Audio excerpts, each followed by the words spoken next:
also ask unanimous consent that members not on the subcommittee be permitted, what, am I hearing this echo? I'm sorry. Yeah, okay. Members not on the subcommittee be permitted to sit with the subcommittee at today's hearing and ask questions without objection so ordered. As a reminder, please keep your microphone muted, which we weren't doing apparently, unless speaking. And should I hear any inadvertent background noise, I'll request that the member please mute their microphone. To insert a document into the record, please have your staff email it to documentsti@mail.house.gov. First, let me thank our witnesses for being here today to discuss the federal disaster recovery in Puerto Rico and the U.S. Virgin Islands as the 5-year anniversary of Hurricane Irma and Maria are upon us. Before we start, though, I'd like to recognize and welcome a former colleague of mine and friend, Governor Pierluisi, who is here from Puerto Rico. Thank you so much for being here. If you feel like interjecting anything, you're more than welcome to join us at the table.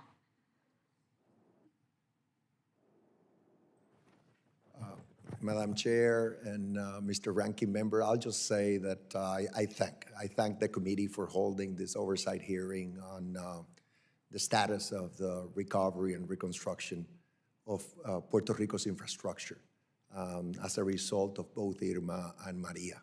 And so I look forward to being here for part of the hearing, and I thank as well the Biden Harris administration, FEMA in particular, for their support, for the support Puerto Rico is getting in the context of the pending or ongoing reconstruction. So thank you, ma'am. Thank you for being here. You're always welcome. It's nice to see you. Likewise.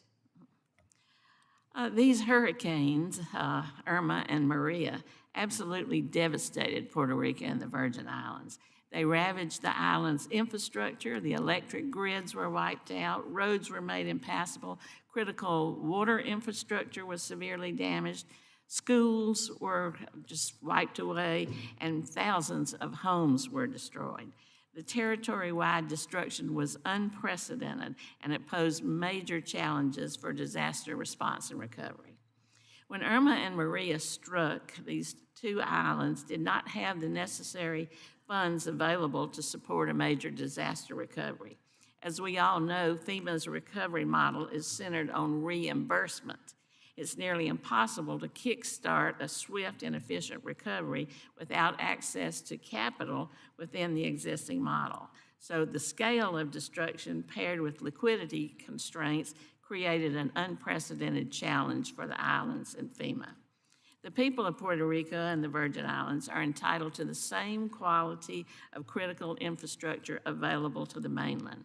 This includes access to transportation, education, health care, reliable electricity, and clean drinking water. So while this recovery poses many difficulties, it's essential that we face the challenges head on and be sure that these facilities are put back in place. A second challenge for the recovery effort was federal underinvestment in the island's public infrastructure prior to the storms. Most public infrastructure already required significant improvements. Consequently, it was quickly determined that FEMA should not use its traditional public assistance authorities to build back to status quo ante. Instead, FEMA, Puerto Rico, and the U.S. Virgin Islands agreed to utilize a new authority provided by Section 428 of the Stafford Act. This is known as alternative procedures, and it would allow the territories to build back better and be more resilient in the face of any future storms. It's important to note, however, that to use these alternate procedures, FEMA and the impacted applicant must determine the value of the damage and develop a fixed cost estimate for each project. If the actual cost of the project exceeds the fixed cost estimate, the applicant is responsible for the cost overruns. It's critical that the estimates are correct from the beginning, and so construction can begin swiftly once project funds are obligated.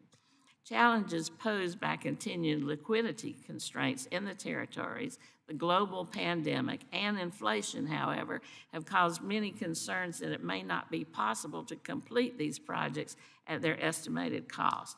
I hope we can talk about the potential overruns with witnesses today and how we are going to address that challenge.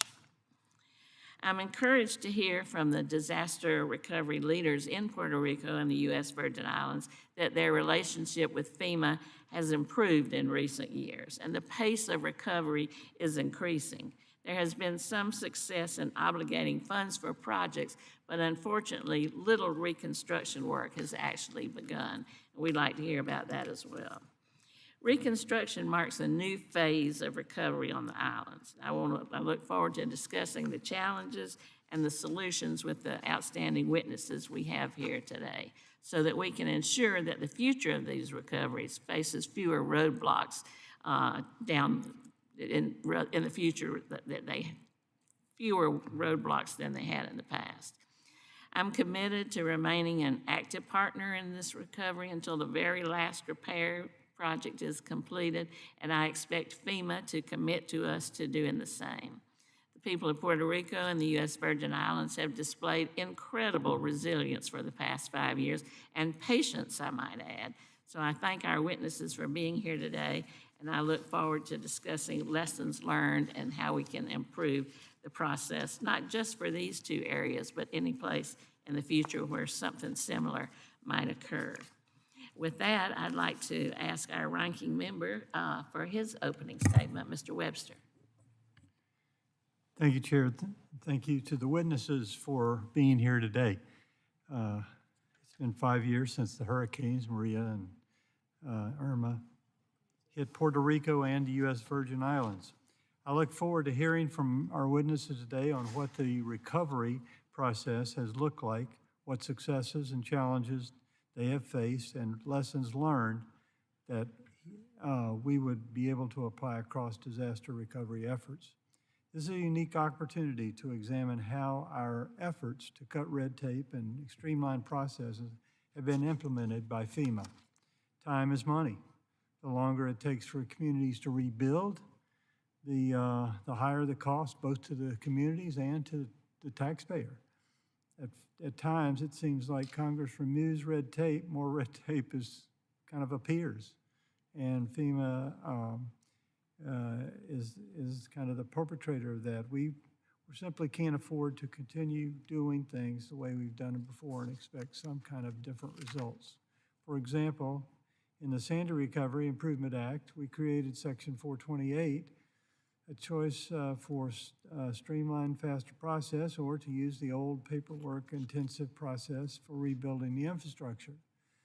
The 428 authority was intended to speed up the process by basing assistance on certified cost estimates. The idea was to reduce costs by shortening the rebuilding time and cutting administrative costs and arriving faster at a more definitive dollar amount for project. Yet, by many accounts, the 428 process is looking more like the old, cumbersome process, removing any incentives to use it. The 428 authority and similar reforms have been key tools in the recovery efforts in Puerto Rico and the U.S. Virgin Islands. Understanding how these reforms are working or not working will help us know what action to take. A complicated recovery process not only hurts communities hit by the disaster, it also increases costs to the taxpayers, especially given the impact of high inflation rates that are now having the cost of the materials and labor. I look forward to hearing the testimony from the witness today, and thank you, Chair, for allowing this hearing, and I yield back. Thank you, Mr. Webster. We'll now turn to our witnesses.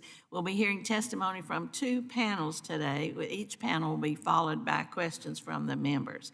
I'd now like to welcome the witness on our first panel. This is Ann Bink, who is the Associate Administrator for the Office of Response and Recovery at FEMA. We thank you for joining us today, and we all look forward to hearing your testimony. Without objection, our witnesses' full statements will be included in the record. Since your written testimony has been made part of the record, The subcommittee requests that you limit your oral testimony to 5 minutes. Ms. Bink, welcome, and please proceed. Thank you. Chair Titus, Ranking Member Webster, and members of the subcommittee.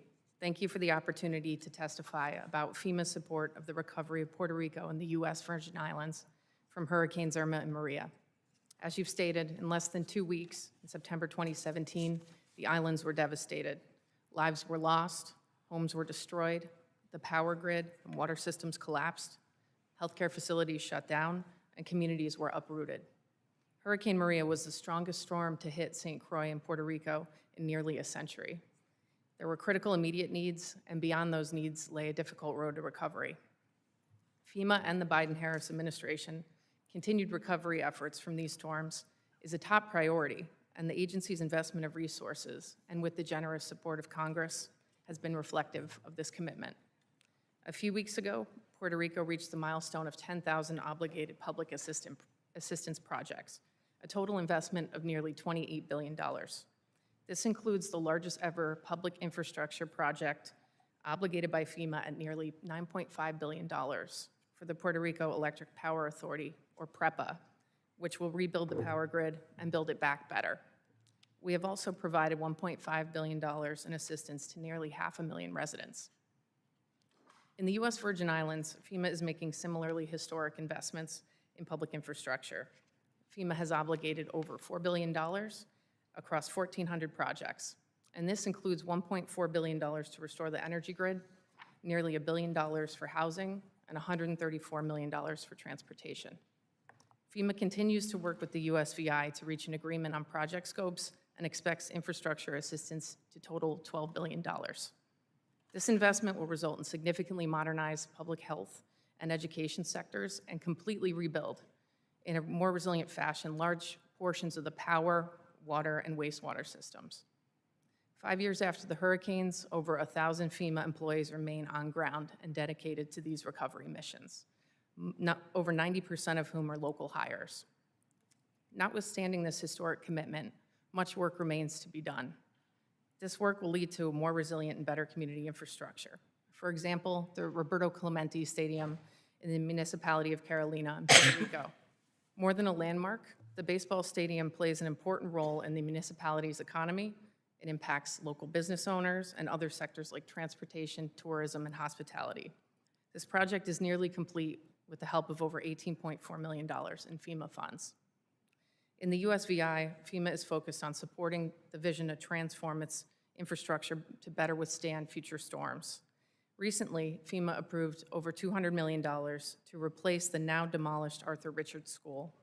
This new school will help ensure students can attend a state-of-the-art facility that is more resilient to future storms. More than $463 million has been obligated to support healthcare facilities, including the Charles Harwood Medical Clinic and the Roy Lester Schneider Hospital. We are also providing historic levels of mitigation assistance, which will greatly enhance resiliency further in the future. Puerto Rico has access to roughly $3 billion in hazard mitigation grant program funding, which is the maximum authorized by the Stafford Act, and the U.S. Virgin Islands has access to roughly $960 million. FEMA is ensuring we are prepared to support residents and communities of the Caribbean. At this very moment, we have responders on the ground and commodities pre-positioned in anticipation of Tropical Storm Fiona. Compared to 2017, we now have 9 times the water, 10 times the meals, and 3 times the number of generators on island. Consistent with the goals of FEMA's strategic plan, we are ensuring equity, resilience, and readiness are at the heart of all we do. We are committed to supporting preparedness and resilient recovery, and we are doing so through on-the-ground technical assistance with our local hires who bring invaluable knowledge of the communities they serve. We also continue to implement policies to advance our strategic plan. One such example is around equitable policy changes. Many homeowners and renters in the past lacked the paperwork required to qualify for some FEMA benefits in the past. Under Administrator Criswell's leadership, FEMA has expanded the types of ownership and occupancy documentation that we can accept to include self-certification as a last resort.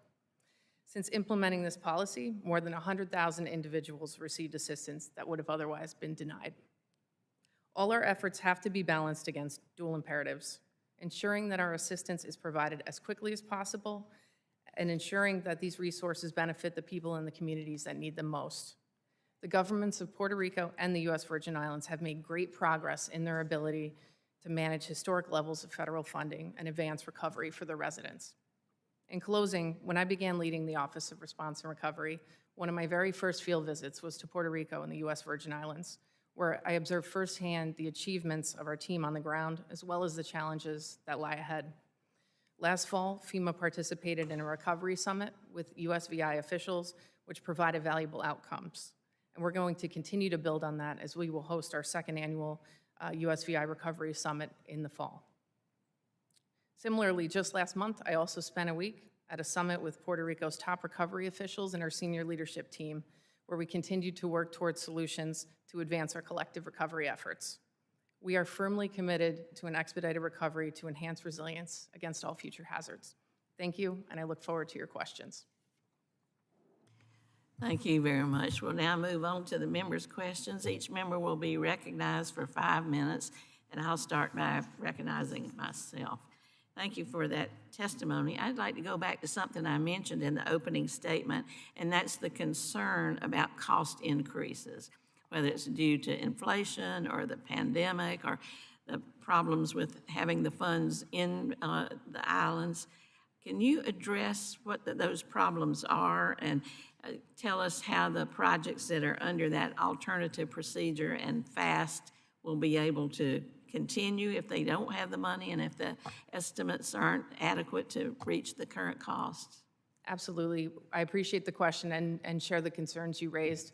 We are in a dynamic environment, and one of the reasons alternate procedures was a valuable approach is because we built in not only inflationary cost increases into estimates, but also a future price factor, which was designed specifically and only for Puerto Rico and the Virgin Islands under the BBA authority that was provided to us. And that really has resulted in estimates that we believe will meet the needs of the recovery scope going forward.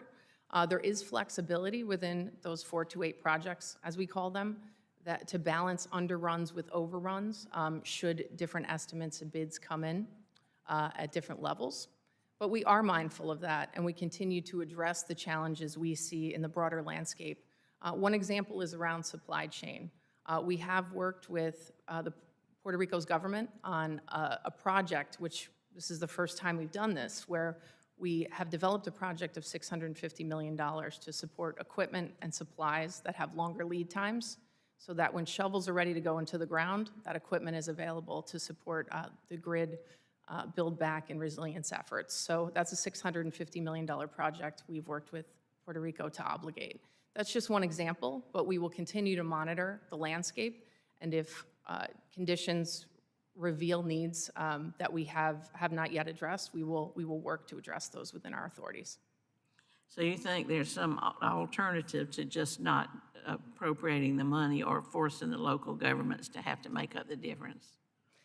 That's right, and we'll closely monitor the progress as we move forward. The things like developing projects for those longer lead time materials and equipment is a big step forward because the best defense against inflationary increases and other supply chain disruptions is to get those shovels in the ground. And we have seen tremendous progress in that regard, as I'm sure you'll hear more about from Puerto Rico officials, recovery officials, 2,200 projects in construction now and about 1,000 complete. That's excellent progress, and we're looking forward to building upon that with our close relationship of our teams on the ground. Appreciate that. I wonder if you can tell us why it's taken so long, what your insights are. In the last Congress, your predecessor was asked if FEMA was a long-term agency or short-term. And he said, well, I'd make the case that we're a response agency and short-term. Well, I don't know, is 5 years short-term or long-term? Is it the glass half empty or half full? I wonder if FEMA is committed to the long-term recovery. Chair Titus, I sit before you today confirming our commitment to the long-term recovery of Puerto Rico and the U.S. Virgin Islands. Since the storm hit, we have not left.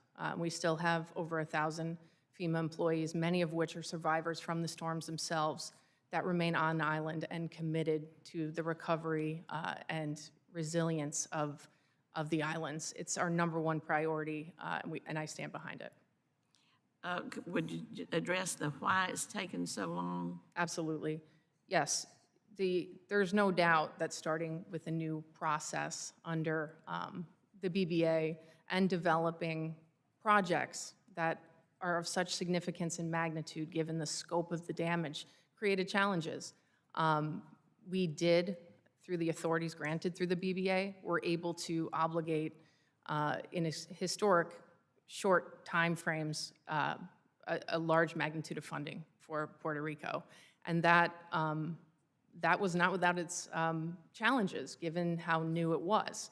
That was also through an earthquake, COVID-19 disruptions, and the fact that if you take the power sector in Puerto Rico as an object lesson, over 80% of the transmission and distribution network was damaged or destroyed from Maria. That is a large volume and a very concentrated level of damage that had been unprecedented. So yes, there were challenges. I believe we're in a position now to really hit the gas and keep moving and getting those shovels in the ground to progress the recovery of the islands.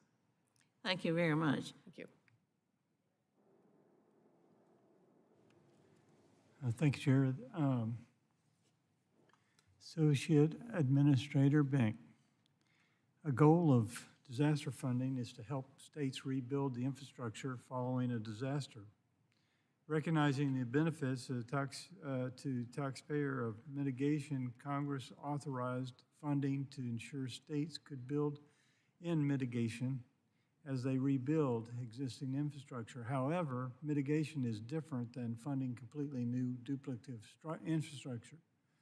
For example, I understand that despite the U.S. Virgin Islands' existing liquid propane gas system, FEMA may be pushing for USVI to transition to solar in rebuilding. What is FEMA's role and policies on funding new systems rather than fixing the ones that exist? Ranking Member, thank you very much for the question. Our role is as an enabler. When FEMA's doing our job, we are doing the job of ensuring that the goals of Puerto Rico and the Virgin Islands and all of our recipients across the board are meeting their objectives. We are there to support their projects and their resilience efforts to meet the goals that they have in the future and ensure that their spending is in alignment with all of our program requirements so they can maintain that funding and maintain that progress. So we are agnostic to the goals themselves. We support those goals as the recipients move toward more resiliency and a speedy recovery. So the idea of heading out in the direction of rebuilding the existing infrastructure, is that something that can be totally modified? I'm happy to look into the specifics of the projects you're speaking of, and I can work with my team and yours to get more detail on the specifics there to work on that. Okay. So funding also from other agencies like HUD have also been provided for these recovery efforts. However, there are concerns that FEMA's process is not streamlined in a way that would maximize the efficient use of these funds. For example, FEMA requires that HUD funding that may be used to support the state's cost share must be accounted for by project other than a faster approach of combining calculations across multiple projects. Is this the case, or if so, why is FEMA requiring this? The complexity is certainly an issue that, as a New York State recovery official, I had experienced related to multiple funding streams. And in this role, it is a priority of mine to ensure that we are reducing complexity wherever we can. One example is related to implementing a flexible match concept within each of those 428 projects. We've worked with Puerto Rico to, within those large infrastructure projects, like the $9.5 billion PREPA project, working to provide a flexible structure so that part of the work needs to meet not only FEMA requirements, but also HUD requirements, which, as you pointed out, can differ. That flexibility will streamline the process and save valuable time as Puerto Rico continues its recovery. It's something we've also discussed with the U.S. Virgin Islands, and will continue to work to streamline and simplify the application of multiple funding streams as they apply to FEMA projects. So the idea of working together is not anathema, it's you're using it. Okay. Yeah, and absolutely. And as part of the summit with USVI, I just discussed with the Office of Disaster Recovery potentially bringing in HUD too, so we can have those critical discussions at the leadership level and make sure we're all leveraging all flexibilities within our authorities to the maximum extent. Thank you very much. Thank Go you. back. Thank you, Mr. Webster. Now, Ms. Holmes Norton. Thank you, Chairwoman Titus.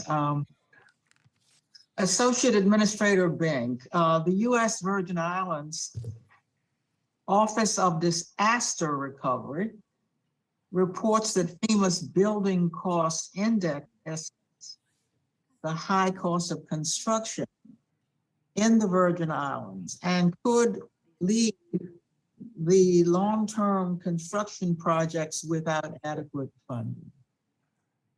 How does FEMA account for inflation and supply chain challenges when calculating construction costs for years long? Thank you for the question.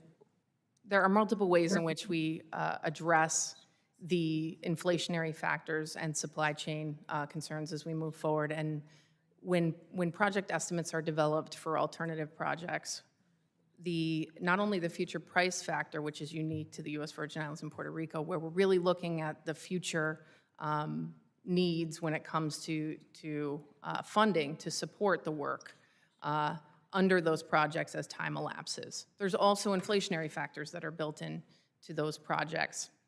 Beyond that, once the values are set, funding can be redistributed within each of those larger alternative projects for underruns and overruns as bids are put out and those numbers come back. So there are many factors and many flexibilities within the 428 structure that address supply chain and future inflationary costs concerns.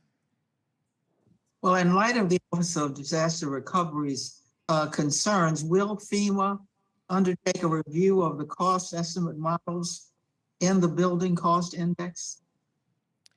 So we're certainly looking at our building cost index modeling, and we know there's challenges there. I've just spoken with the Office of Disaster Recovery about it this morning.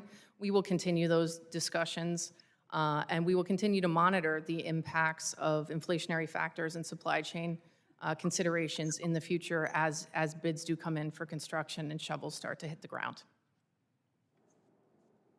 FEMA's accelerated awards strategy expedites obligations by aggregating awards for individual projects to be completed by a local governmental agency into one overall, what it calls recovery budget. However, the individual projects apparently still need to be approved by FEMA. What steps will FEMA take to expedite the approval process for individual projects? So that's a great question, and it's squarely within the scope of the review we're doing of the Consolidated Resource Center 5-year review right now. We've taken a deep dive into our process. It's been about 5 years since it's been implemented. And we're looking at things we can improve and things we can streamline to ensure that when project scopes are submitted, that they are quickly reviewed and adjudicated so that the work can begin. Again, we know the best defense against inflation, supply chain concerns is really to get to that construction point. And that is our laser focus, and that's the support we're providing on the ground through our joint recovery offices, and it's what we'll do centrally through CRC improvements. Thank you very much, Ms. Bink, and I yield back. Thank you. We'll now go to someone who's very much involved in this issue, who brings it up at every hearing and who has done a great job of informing us and staying on top of it, Ms. Gonzalez-Colon. Thank you, Madam Chair, and I want to say thank you to you and the ranking member for actually having this hearing and allowing Puerto Rico to have so many witnesses in the two panels we have today. I think it's important. We're just reaching to the 5-year anniversary, and there are many questions still in the air about that recovery process. Having said that, I also want to say that FEMA has done a great job during the last years trying to expedite. There's still a lot of things to do, and that's the reason I think this hearing is so important, seeing where are those areas that we need some improvement. Because in one side, I know local agencies are submitting the documents, and sometimes they're waiting for too long to get approved or having another second thought. So in that sense, it's been 5 years, I think, but it could have been yesterday as well. And the hit of that Puerto Rico and the U.S. Virgin Islands took was historic and life-changing for many of us. Whole lifetimes of work, even the pride of 80 years of progress just went shut down in a night. Over 3 million left without power, communications, transportation, but the people of Puerto Rico did not fall apart. And I think that's the great message that we came together just to survive. In that sense, we have to extend that the lack of essential services meant thousands of excess deaths in Puerto Rico. And my colleagues, and I need to say, they came with me to the island and responded with funding for recovery. A lot of members, I will say more than 100 members of Congress came together and traveled to Puerto Rico alongside with cabinet officials to make all the funding that was approved. And staff from FEMA and other agencies have been working hard from the start, but has been too slow to see some effects. And in that sense, major obligation for permanent infrastructure rebuilding really began only late 2020. My constituents are frustrated with the lack of progress, and the biggest symbol is the continued instability of the electrical grid. They hear about over $4 billion approved for repairs of damage, or almost $10 billion obligated for permanent rebuilding, but they are still getting frequent interruptions, plant going offline, substations on fire, lines failing. And that's the reality we face in Puerto Rico right now. Today, with a tropical storm approaching, the social networks are feeling with anxiety about again being months without power, and that's the reality Puerto Ricans are living. So the people ask, where is all the aid that is being approved by Congress? What has been done or is being done? And when people will see the results, at least in the electric grid. I hope we can get some of those answers today. And there's much more to be done, apply lessons learned, and to commit to doing better going forward. But we're here today to listen, and I got some questions to you. And one of them, Administrator Blink, is of the $9.5 billion obligated for long-term power grid recovery in Puerto Rico, how much has been applied for? So right now with the $9.5 billion, we are seeing significant, we have over 40 projects that have been approved in scopes of work. That work is continuing at rapid, But at a how rapid many clip. how many of the $9.5 billion are being applied for? So the $9.5 billion will be completely utilized at the end, meaning that the $9.5 billion is the amount, and this is what makes the 428 program so valuable for the island. And this, again, is the largest infrastructure project ever obligated by FEMA, which makes this a once in a lifetime opportunity. But my question, Administrator, I know the money's going to be used. Yep. But my question, right now, how much of the money is being applied for?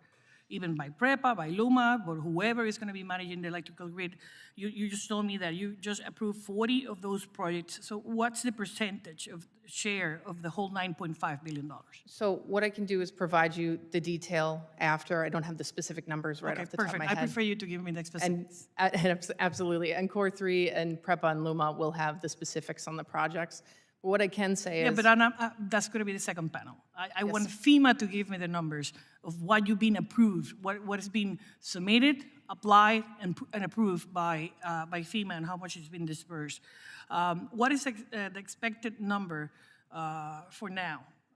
You don't have that number right now. So, well, the key that I wanted to raise was that the 9.5 billion will be the amount spent by Puerto Rico. That number will be the ultimate spending, because any funds that are not used to support I know, rebuild will be supporting I know, resilience. but that's not the question I made. Yep.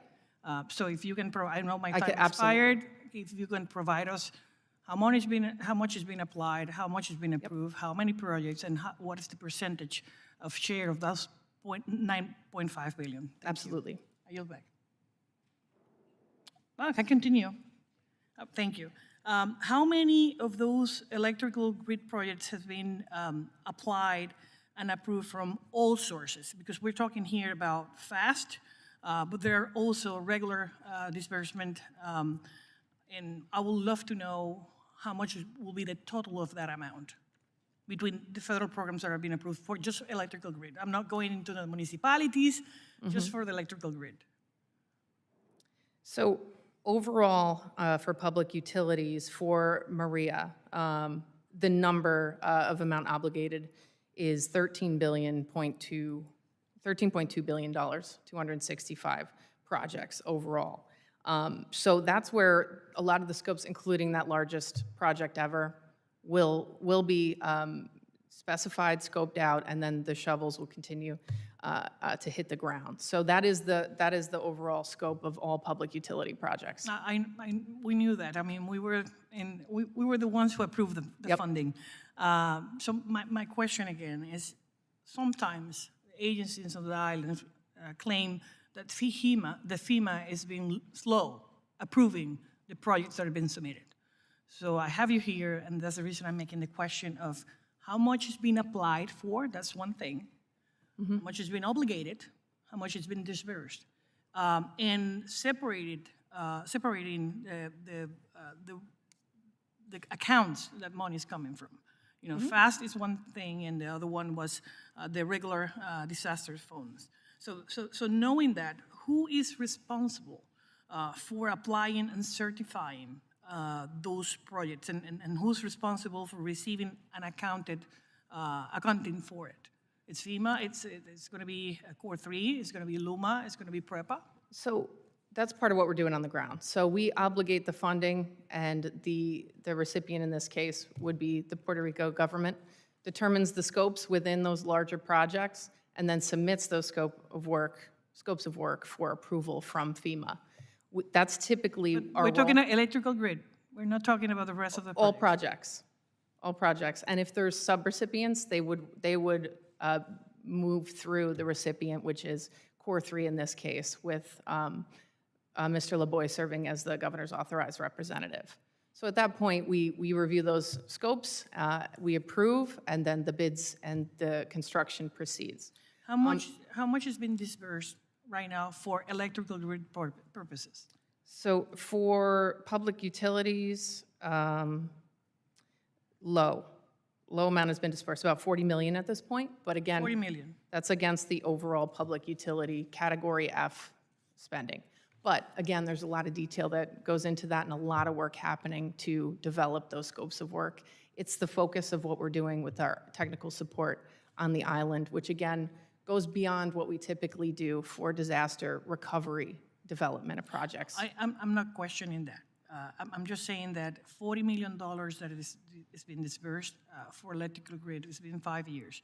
And I know a lot of the equipment that is going to be purchased are not, over the counter in a store that you just grab them and put it in the electrical grid. I know many of those scope of work need plans, either from LUMA, either for PREPA. My concern, and the numbers that I would love you to provide to this committee, is how much is being applied specifically. I know the government of Puerto Rico and the governor, who I recognize is here, has been very eager in working together with the Department of Energy to what intent the money is going to be used. If it's for renewables, it's going to be transmission, it's going to be the plants, it's going to be illumination. But our concern, people of the island is, how many of those funds are being applied, obligated, dispersed? And in that plan of scope that you were just mentioning, how many projects are in the pipeline? Because if we are going to be waiting 5 more years to get that money done, then the inflation is another big area that we need to tackle, because many of those projects that may be projected today are going to be without resources. And I want to say thank you, Madam Chair, for providing me with extra time. Well, maybe Ms. Bink can get together with you afterwards or something and to help you with some of those numbers. We're happy to provide that. I do want to say one other thing, though. In our role and our coordination with the Department of Energy and the Puerto Rican government, we are in lockstep in working toward the PR 100 goals in the 2050 plan for renewable energy, getting to that 100% by 2050. That takes time, and that can take work. And that's where you see, while the start could have been faster, we're starting to see that pivot toward more work, more shovels in the ground, and really that work to develop the resilience infrastructure in the island is a once-in-a-lifetime opportunity. And while it takes time to get there, we think it's time well spent because the island will be more resilient, more independent from an energy perspective going forward.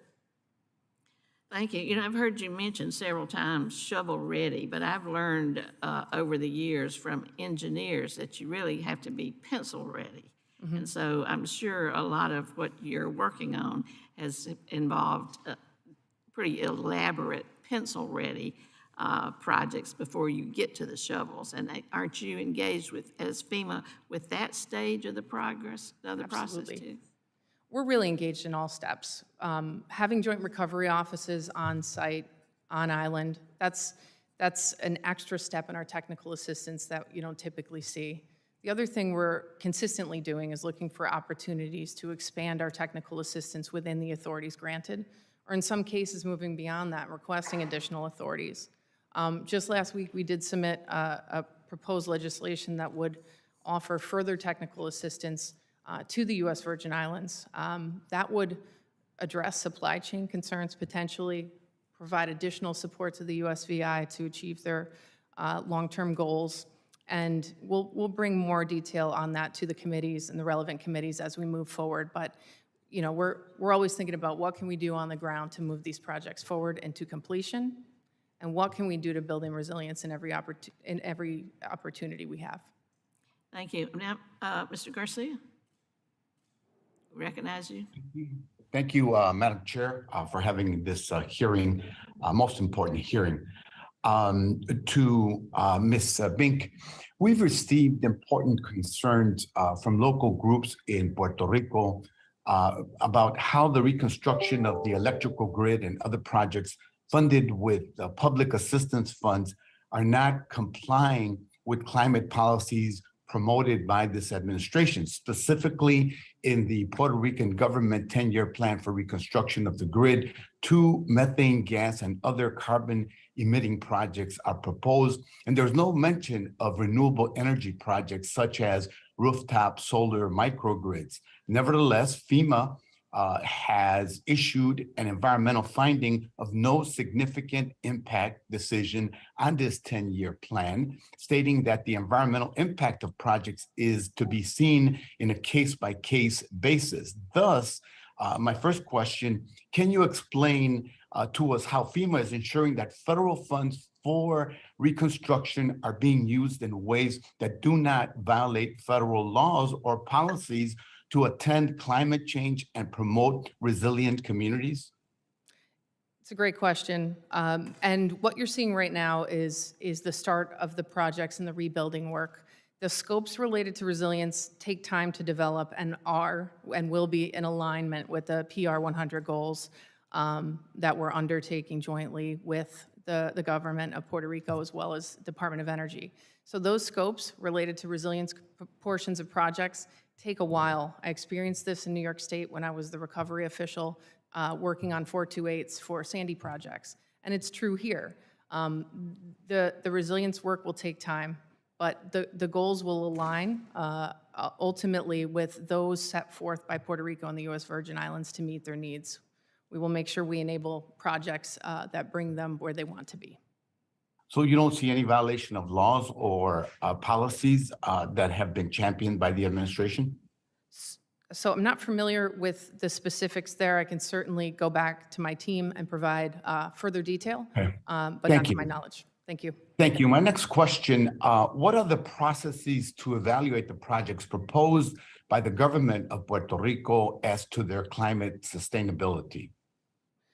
So we're an enabler in the sense that we want to ensure that the projects that the government bring forth to us to implement are aligned with FEMA requirements and standards, and that their goals for resiliency are met on their terms. What they're looking to do, how they're looking to do it, and ensuring that all our rules, policies, and laws are followed in the process. So we are there to enable their recovery on their terms.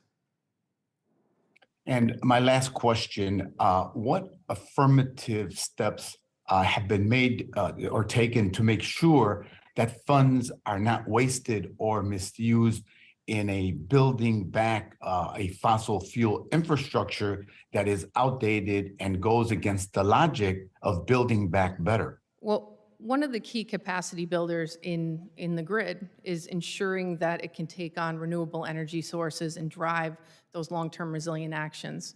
So as the rebuilding occurs within the grid, it will set the baseline and the ability to then bring in renewable sources of energy and cleaner sources of energy, which is part of the plan, as I understand it, from Puerto Rico recovery officials. Thank you for that. No further questions, Madam Chair. I yield back. Thank you, Mr. Garcia. That concludes our first panel. We thank you, Ms. Bink, for providing us with information, and we would ask you to get back to the members who had questions that you said you could get additional information from. So thank you very much. We now call up panel 2. There seem to be a lot of questions about the electric grid, and I think some of these members of this panel may be able to address those.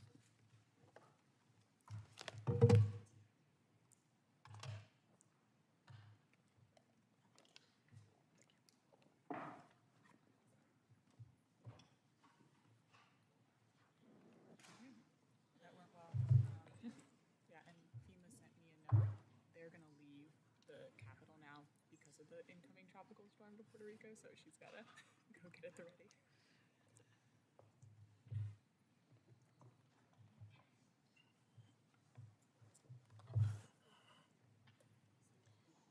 It was pointed out to me that Ms. Bink has to leave to go back to get ready for the tropical storm that is coming to Puerto Rico. It seems kind of like poetic.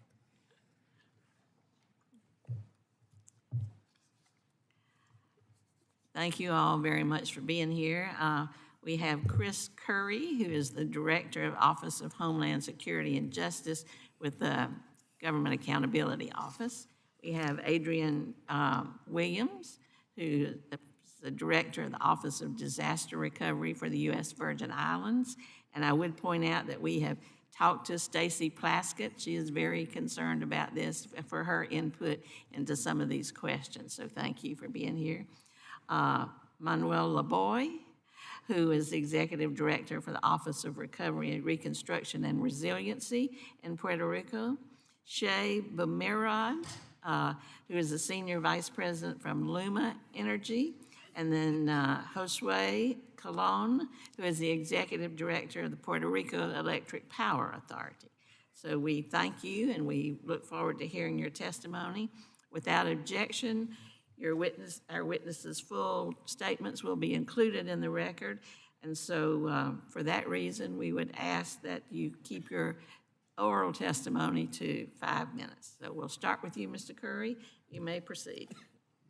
Thank you, Chair Titus, Ranking Member Webster, other members of the committee. It's a pleasure to be here to talk about all of our work that we've done over the last 5 years on the recoveries in Puerto Rico and the USVI. And I just want to say I think it's great that you have both places represented here today, because the challenges in the Virgin Islands are no less severe than are in Puerto Rico too. So the recoveries from these disasters are definitely the most complicated and likely most expensive in the country's history, and not just because of the scale of the damage, but also the complexity of the situation in both places financially.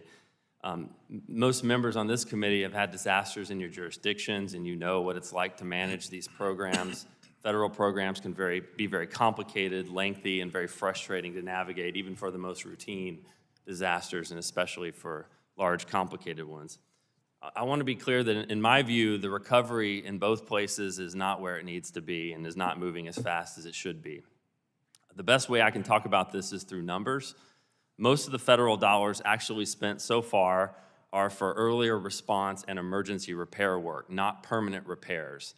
And rebuilding of key infrastructure like schools, hospital buildings, and other things still has a long way to go. You heard in the first panel about obligated dollars. To be clear, obligation, according to FEMA itself, is an agreement to spend money now or in the future. Project obligations are not construction, they're not shovels in the ground. In Puerto Rico, FEMA has obligated over $21 billion for public assistance projects, this permanent work I've talked about.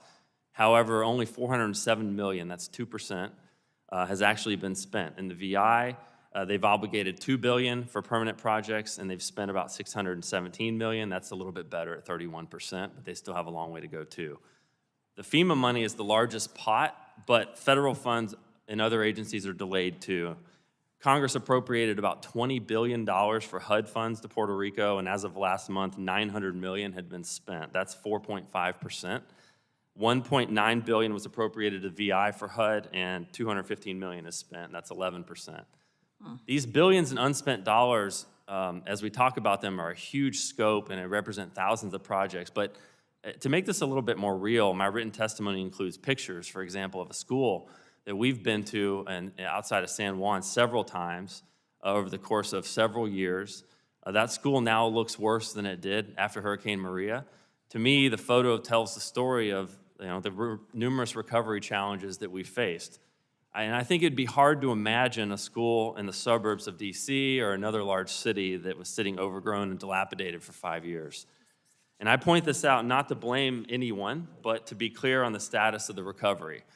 There are thousands of federal, Commonwealth, and municipal folks working hard on the recovery, and FEMA has also done a number of things to try to address problems and address some of our recommendations.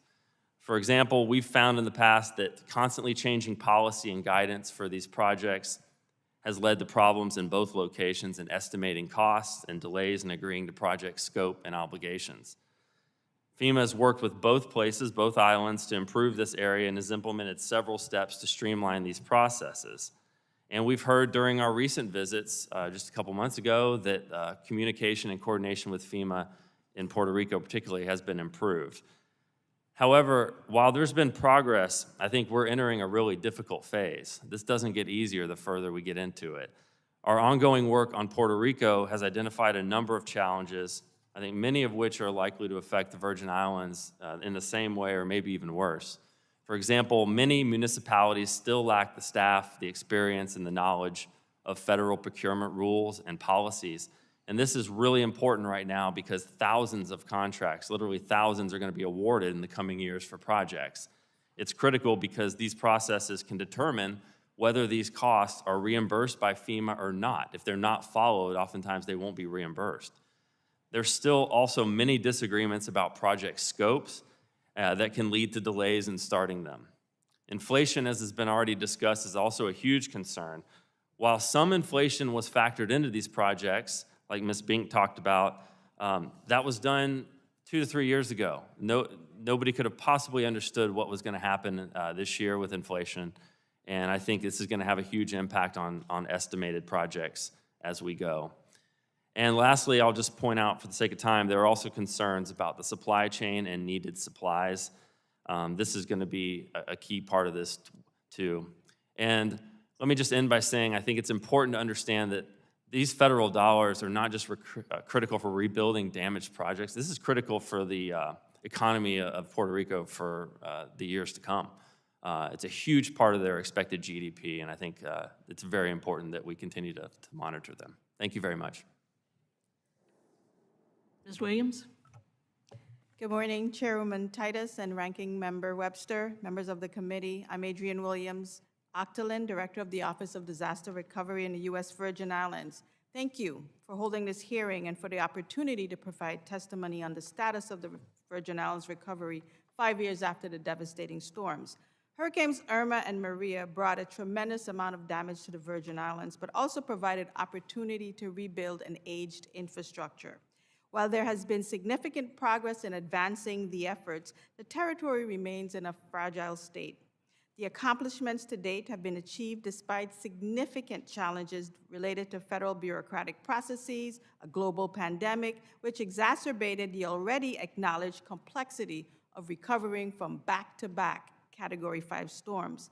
With damages estimated to be over $11 billion, which is nearly 3 times the annual gross domestic product, the territory anticipates receiving $8 to $10 billion from federal programs over the next 5 years to aid in the recovery. To date, $5.6 billion of the anticipated $8 billion has been obligated to the territory. $2.7 billion of those funds have been expended. With a portfolio of only 1,500 projects, at least 783 hurricane recovery projects have been completed to date, and 500 are underway. Progress has not come without its challenges. In requiring the territory to submit reimbursement requests to FEMA for approval before gaining authorization to draw funds, the territory was placed in 2019 under manual draw. This created a significant delay in getting payments out to vendors. In February 2021, FEMA lifted the manual draw requirements for reimbursement spending in the territory. This decision demonstrated FEMA's confidence in the territory's ability to manage its federal recovery dollars. The geographical makeup and fiscal constraints of the territory creates a set of unique circumstances not experienced in any town USA. In many instances, these challenges have pushed FEMA into uncharted waters and forced the development of innovative approaches to disaster recovery practices.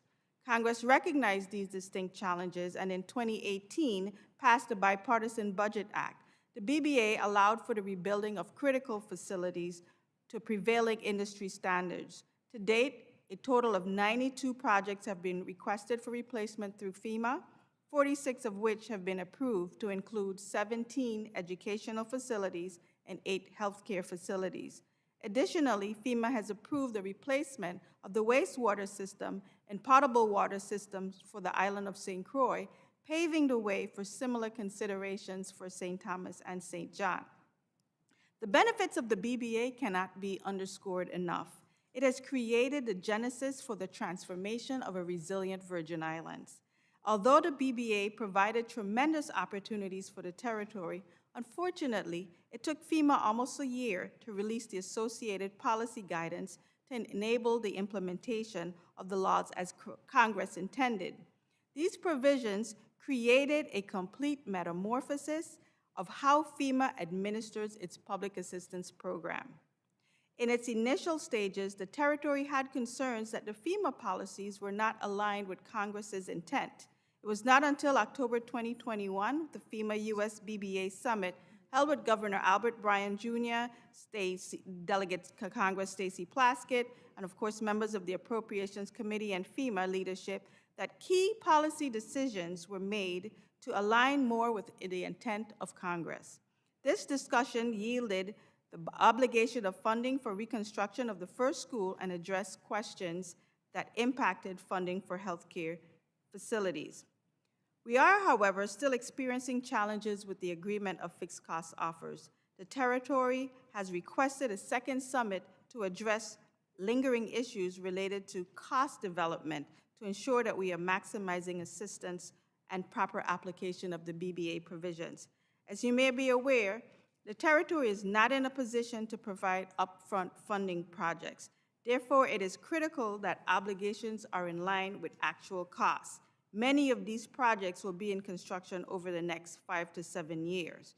With the cost of inflation, supply chain issues that are currently being experienced, the territory is at great risk for cost overruns for 428 projects. The territory has found it necessary to leverage multiple federal resources for a project to be feasible. The layering of federal funding is very challenging. As agencies become territorial with governing regulations, this inevitably results in contractors including the cost of time and money in bids and has the unintended consequence of driving the cost of the recovery up. The territory continues to advocate for a waiver of the local match requirement. Under the current situation, the U.S. VI is dedicating $500 million of its HUD CDBG-DR funds to cover the non-federal share of the FEMA public assistance projects. This, however, requires the laborious task of having each project reviewed by another federal agency, again, delaying costs to contractors. The request to waive the match is well within the line of the Insular Areas Act. However, multiple requests have been denied by FEMA as recently as June 2022.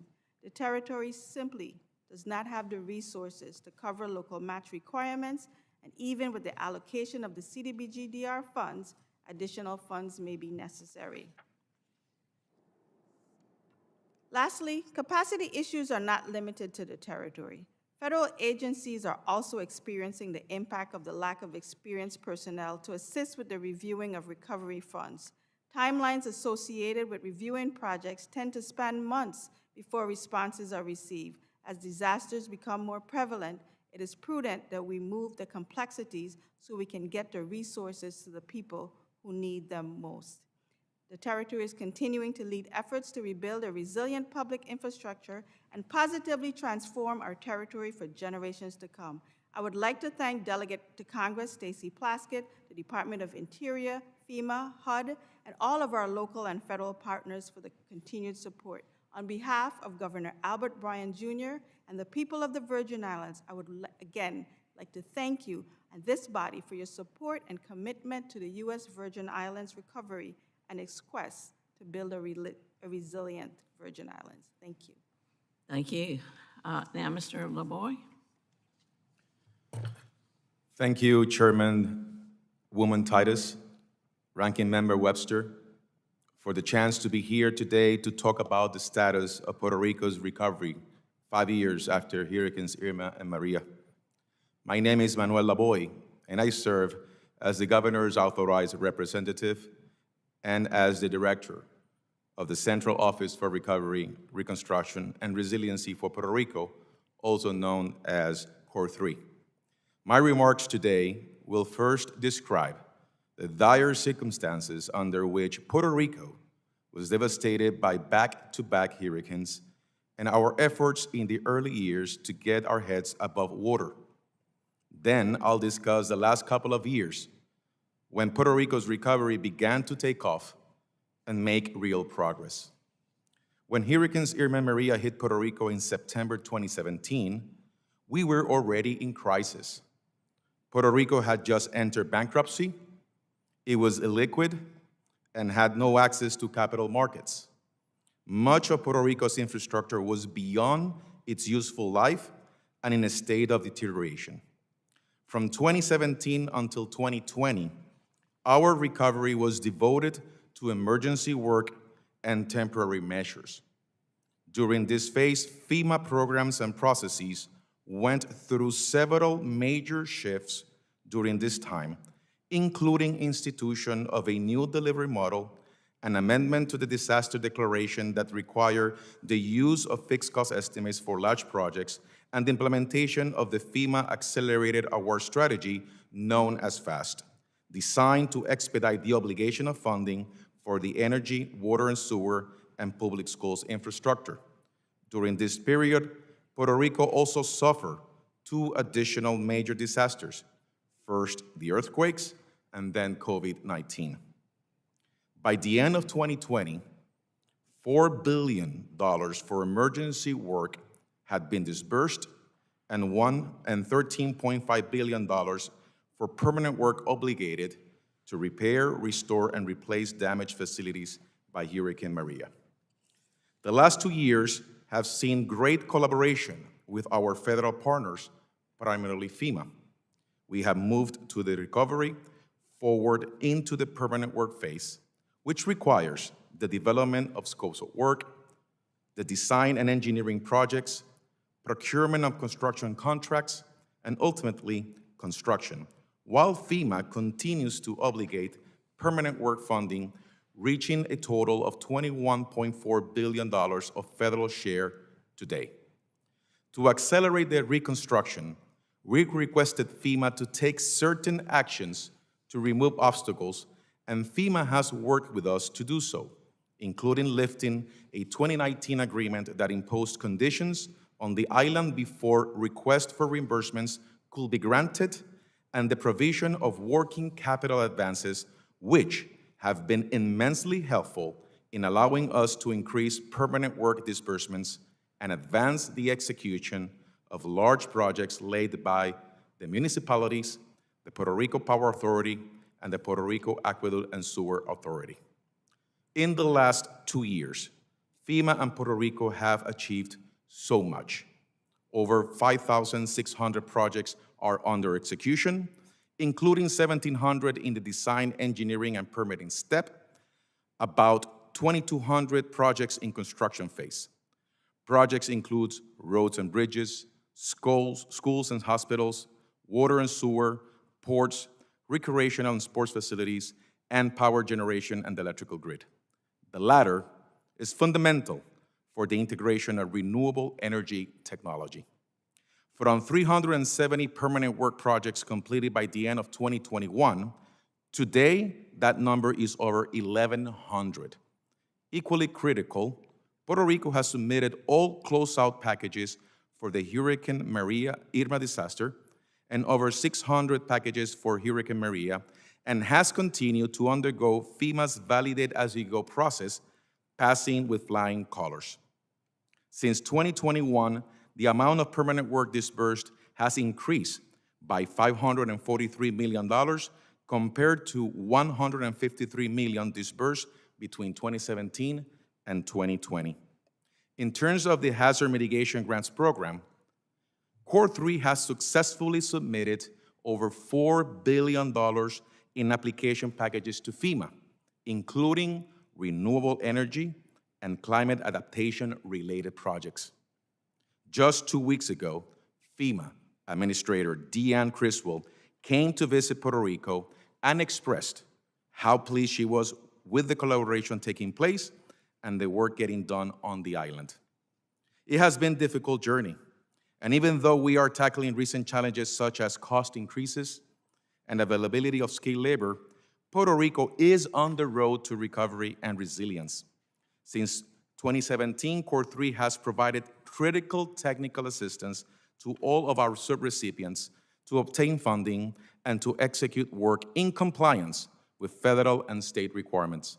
We deeply appreciate FEMA's full support and recent efforts to simplify its recovery processes and look forward to additional steps it may take to continue increasing administrative efficiencies. We are confident that the momentum gained for advancing the reconstruction will not diminish. On the contrary, will accelerate in 2023 and beyond. Again, we thank you for the opportunity to be here to share this with you today. Thank you very much, Mr. LeBoy. Now, Ms. Baramirad, will you say it for me? Good morning. It's Shea Baramirat. Well, I was pretty close.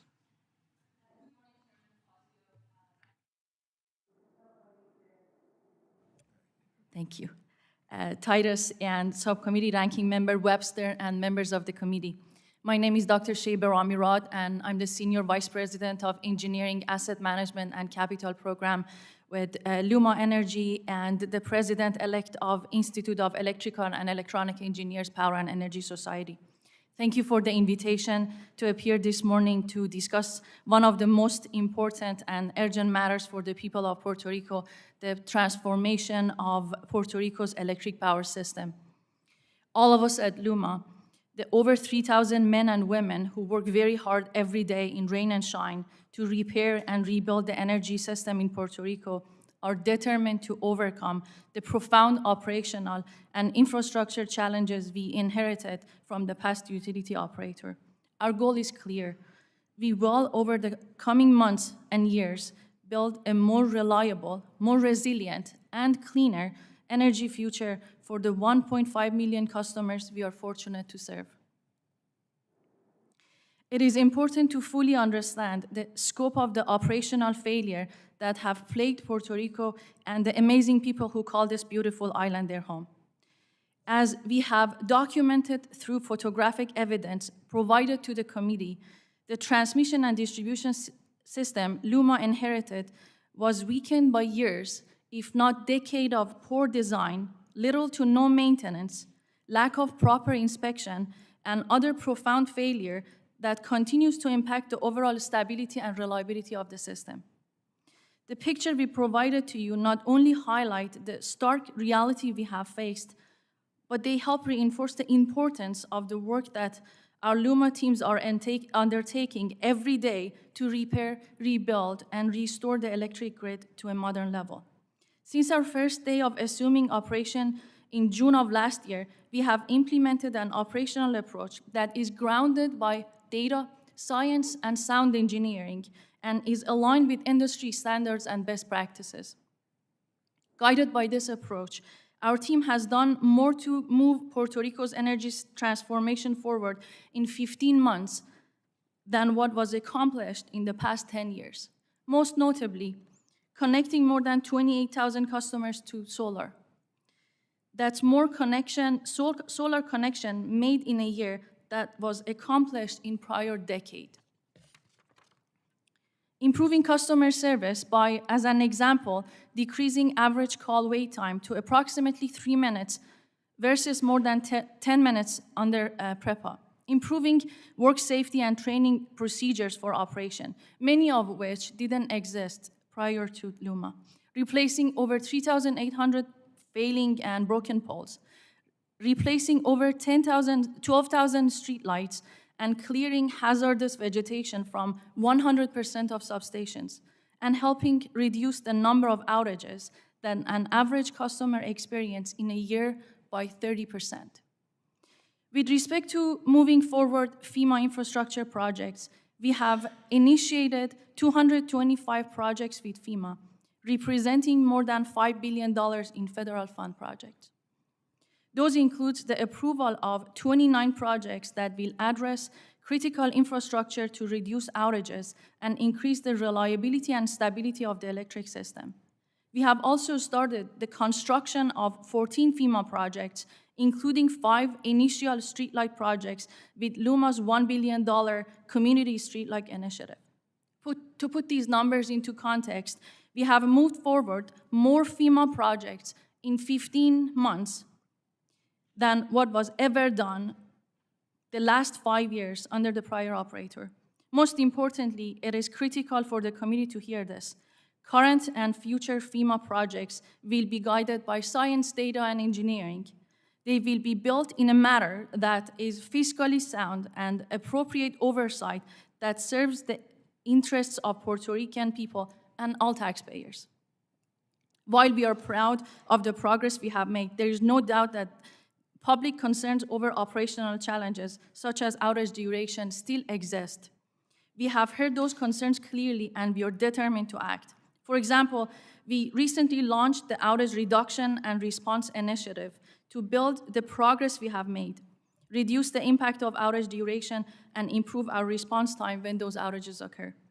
Lastly, given the tragic legacy of Hurricane Maria, LUMA has spent the last year preparing and training to respond to such emergencies. We have worked very closely with FEMA and our other partners and greatly appreciate the support of FEMA and all our agency and government partners. In closing, I would like to thank the committee for the opportunity to be here. To be clear, LUMA is absolutely committed to Puerto Rico's energy future, a better energy future that moves Puerto Rico forward, a better energy future that is more reliable and cleaner, a better energy future that serves the daily needs of people of Puerto Rico. No matter what comes next, all of us at LUMA will not be distracted from this mission. And over the coming months and years, we will build a better energy future that will proudly serve the people of Puerto Rico for generations to come. Thank you all for your time. Thank you, Doctor. I hope as an engineer you appreciated my previous comment about pencil ready and not just shovel ready. Indeed, I did, Congresswoman. Thank you. Mr. Colon? Good morning to Chairman DeFazio and Ms. Chairman Titus and Ranking Member Grave and members of the committee, and also to our Congresswoman Gonzalez to allowing me to testify before you today. My name is Josue Colon, and I was appointed as Executive Director of PREPA since September 29 of last year. PREPA is a public power corporation of the government of Puerto Rico and the sole provider of electric power on the island. Our system consists of generation, transmission, and distribution system, including 6 main power plants in 4 locations that generate and transfer baseload power through the electrical grid. In addition to this main power plant, PREPA owns and operates simple cycle combustion turbines, as well as hydroelectric stations around the island. Approximately 70% of the power generating capacity of Puerto Rico is located along the southern coast of the island, whereas approximately 50% of the electric power consumption is located in the northeastern coast in the San Juan metropolitan area. PREPA relies on our transmission line that traverse the island, generally running south to north over mountainous terrain to deliver electricity to almost 1 million customers in the San Juan metropolitan area. Therefore, even a small disruption in the transmission line can cause a loss of power to a large segment of the population on Puerto Rico. On the morning of September 20, 2017, 14 days after the passage of Hurricane Irma and before PREPA could finish power restoration work required as a result of that hurricane, Hurricane Maria directly impacted Puerto Rico, causing a total blackout. Emergency power restoration effort after Hurricane Maria lasted more than 1 year. PREPA receives the help and support of federal government, several utilities from mainland, and also contractors. FEMA ultimately awarded more than $1.9 billion in public assistance for emergency work, which PREPA is grateful. When this extreme storm moved across Puerto Rico, PREPA's grid was already vulnerable due to the bankruptcy process that initiated during the summer of 2014. Our fiscal situation was a worst-case scenario under which any electric utility could face 2 Category 5 hurricanes in a period of 2 weeks. After these hurricanes, conditions were further aggravated by the devastating 2020 earthquakes and also by the pandemic of COVID-19. PREPA is now in the permanent reconstruction phase of recovery. Our partnership with FEMA and other federal partners has led to some tremendous progress. In September 2020, FEMA announced the FEMA Accelerated Award Strategy, or FAST, process and guideline, which allows critical infrastructure projects to be grouped together in order to expedite the energy grid work in Puerto Rico. This provides a faster and more flexible process for the application of federal funds needed to increase the reliability and resiliency of Puerto Rico infrastructure. Through FAST, FEMA has obligated over $9.5 billion in public assistance for permanent reconstruction work. This amount representing 90% of the total estimated cost of the permanent work, and is complemented with a cost share of 10% amounting to more than $1 billion that will be covered by local funds from the government of Puerto Rico and CDBG-DR funds. So far, 38 scope of work have been submitted to FEMA for approval, and close to $183 million will be disbursed to PREPA in the near future. This funding will be used to rebuild substation, distribution, and transmission lines, and repair or replace generations assets for suitable and reliable power for the long-term future. In addition to FEMA 428 funds, FEMA obligated approximately $1.5 billion in federal funds under the Hazard Mitigation Grant Program, or FEMA 404, for permanent work on the generation and water infrastructure. FEMA's support of PREPA recoveries has been invaluable to our people, but it has not been without challenges. PREPA's path ahead will be focused on ensuring the proper expenditure of its federal grant that will be used to create a modern, reliable, efficient, and resilient energy system. Our goal is to ensure, through the partnership with our transmission and distribution system operator, that we will build an electric system that can be adequately withstand with any future storm. Such a monumental rebuilding project will take time. We ask that this committee continue to support Puerto Rico and FEMA in this long-term endeavor. PREPA continue to strive for the full obligation and execution of its recovery and reconstruction project to achieve a resilient, stable energy system that our 3.2 million U.S. citizens living in Puerto Rico can depend on. The use of those federal funds will promote economic opportunity for our citizens, goals that we are confident are shared by FEMA, this Congress, and the rest of the federal government. Those are my words. Thank you. Thank you very much, Mr. Colon. We'll now begin with questions. I'll recognize each member for 5 minutes of questions, and I'll start by asking questions first myself. I've heard a lot of references to inflation and the impact of inflation on getting equipment, on the supply chain, on the cost today. But I haven't heard so much about the pandemic. I think we need to acknowledge, I think, Mr. Curry, you said, who could have anticipated this level of inflation? Who could have anticipated the pandemic? We need to acknowledge that the pandemic has contributed to the inflation, and also having to manage two disasters at the same time, one in healthcare and one infrastructure, certainly caused the problem. So when you talk about what's contributed maybe to the length of time or the inability to get this done more, well, expeditiously, I guess, let's be sure we keep that in mind and don't just blame it on inflation. The purpose of the hearing is to really come with something substantive that Congress can do to make the situation better. And some of you have mentioned things. Ms.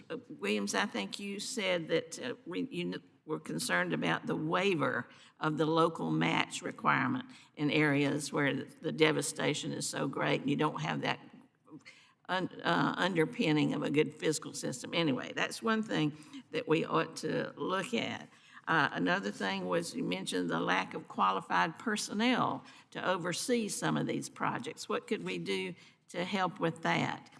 Another thing was, in addition to Section 428 and the problems that causes because of the estimates maybe being overrun, is there anything that we can do to address the reimbursement-based assistance program for recipients or applicants with few financial resources?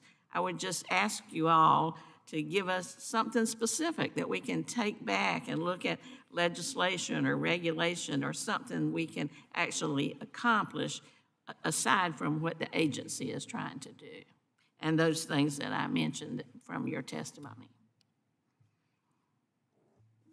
We'll start.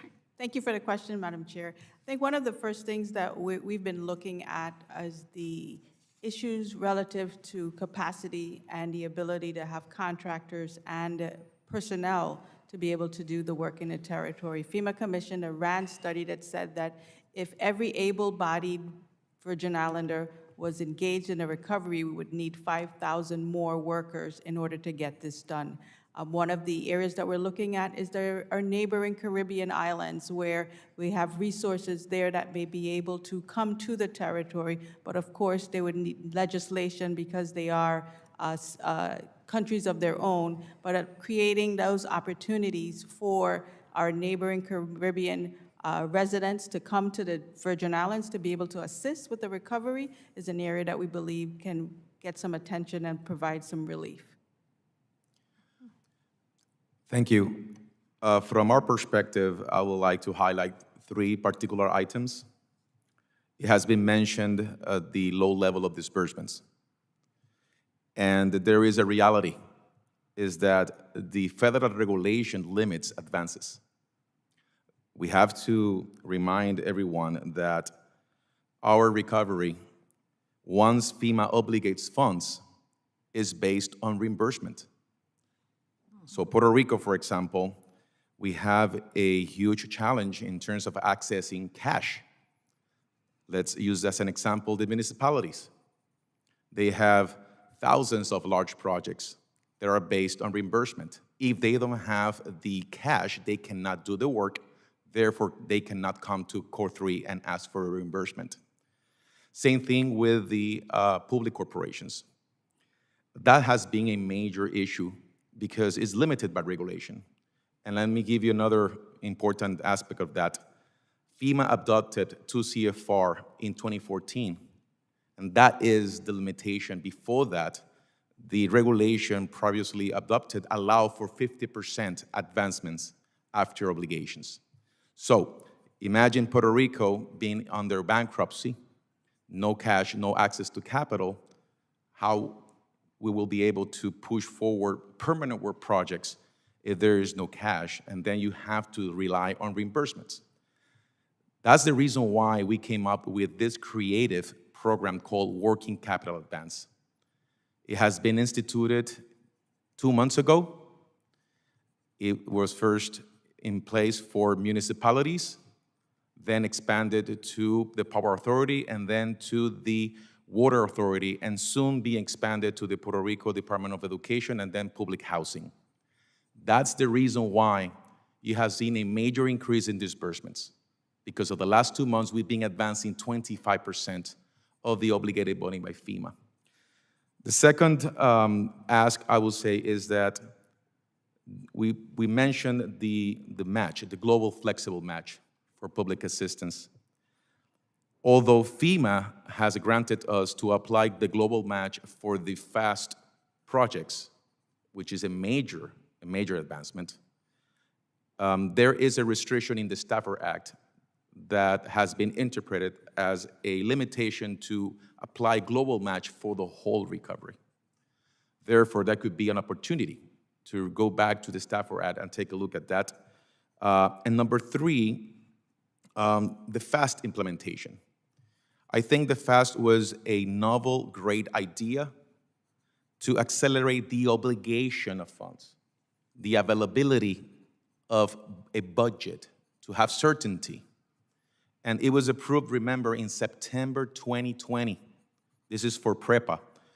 For Department of Education, also obligated in September 2020, and for PRASA, the Water Authority, January 2021, and for public housing, January 2022.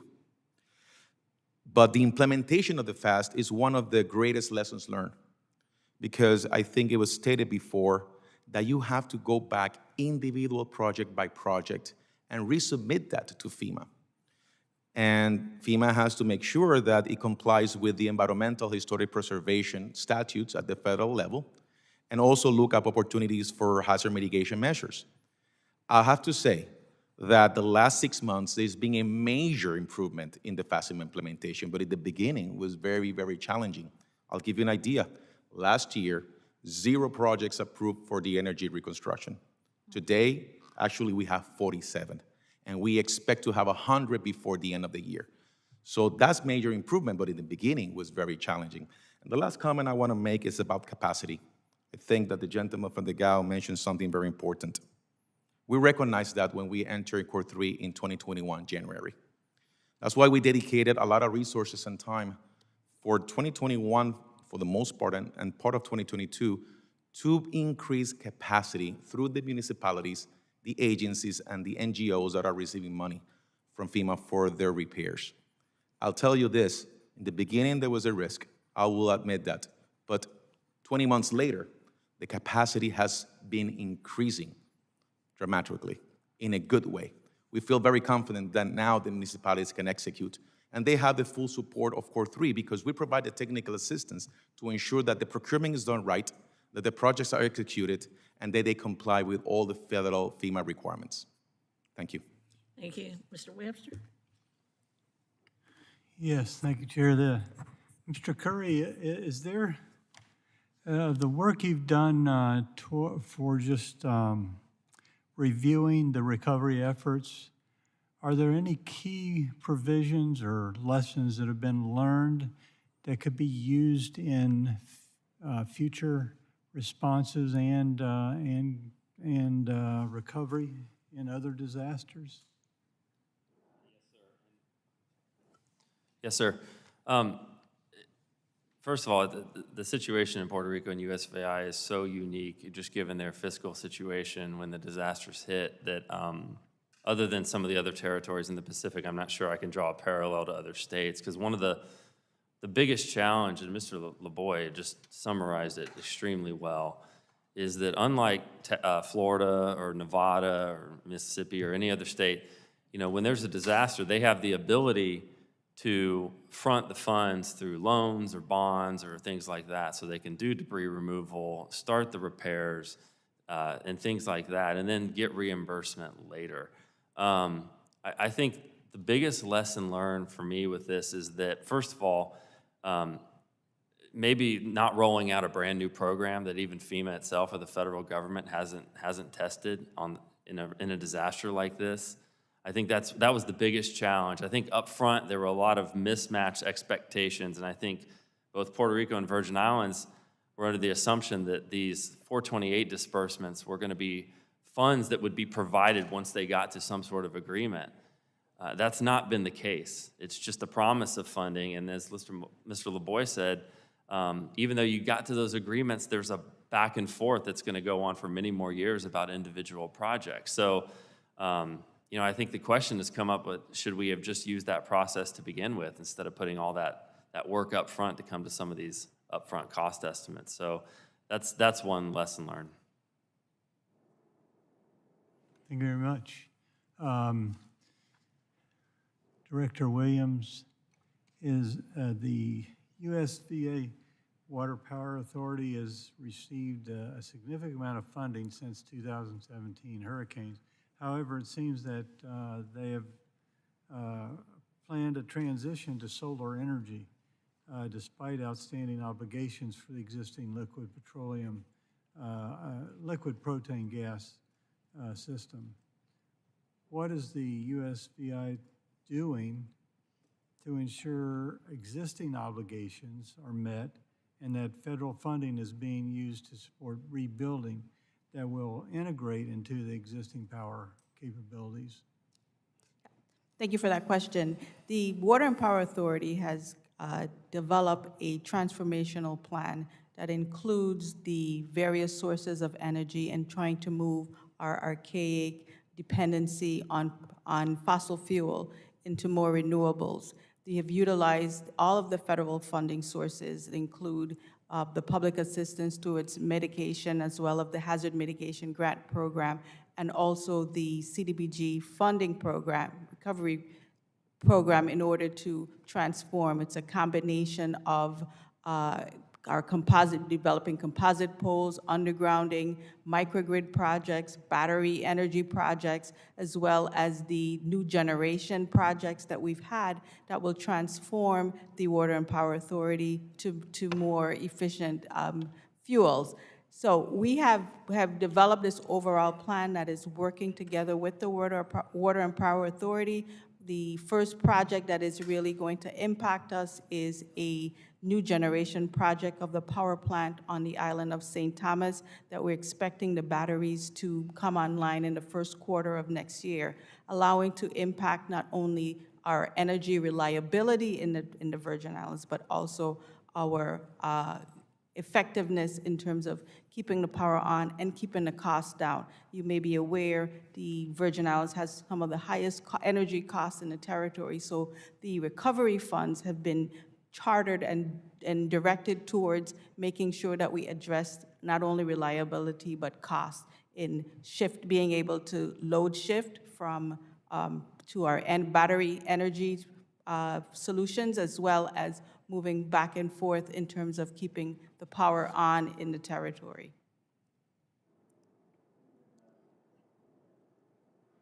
Thank you, Mr. Webster. Ms. Norton?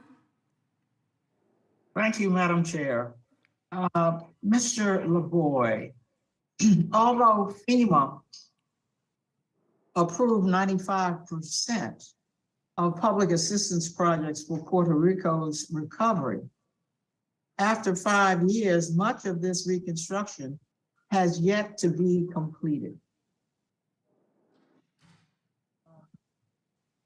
In many cases, it's not even yet begun.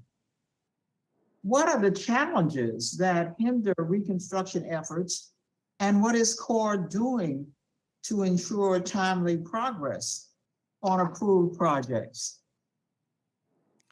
Thank you.